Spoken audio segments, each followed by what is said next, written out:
We're focusing on back to school this week, and student athletes, they're already hitting the practice field. And with the recent headlines of Bronny James, LeBron James's oldest son, suffering cardiac arrest while playing basketball, along with the extremely hot temperatures we have, we're focusing on keeping your child safe while hitting the field or court. And joining me to talk about this is Dr.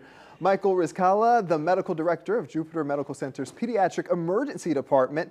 Doctor, I appreciate you coming and talking with us. And you said you have seen a couple students come in or practices if they were maybe struggling, but tell us now on how parents can prepare their kids to return to school and play those sports. Well, thank you for inviting me in today, Stephen.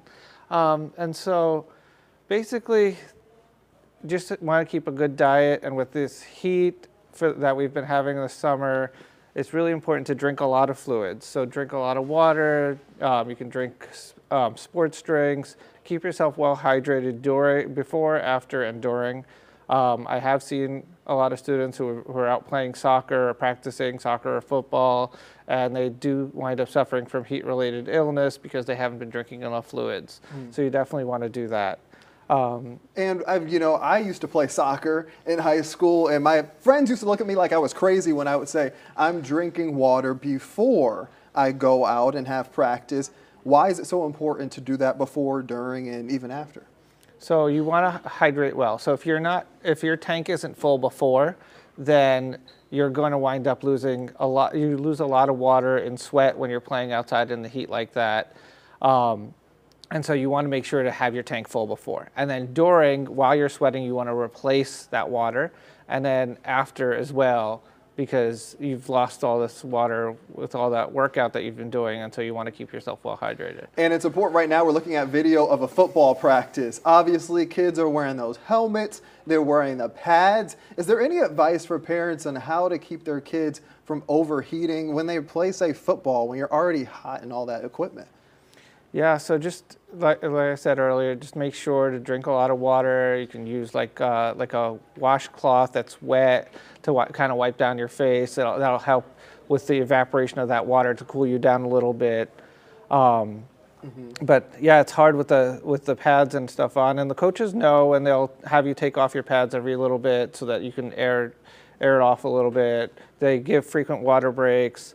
And so we've come a long way from when it was just like suck it up and just keep going, where a lot of the coaches now are much more well aware of what their athletes need to perform at their best and not to get hurt and not wind up in the hospital. Yeah, and as we talked about earlier with Bronny James when he had a cardiac arrest, have you seen any of that from sports and practices? So thankfully, that's really rare. It's been known to happen. It happened with Bronny James. It happened with I think it was Derek Hamlin with the Buffalo Bills. And so a lot of these things, it's just like a freak accident that can happen. Some people have the predisposition to have heart defects. So what I recommend is that you go to your pediatrician before, have a well child check every year.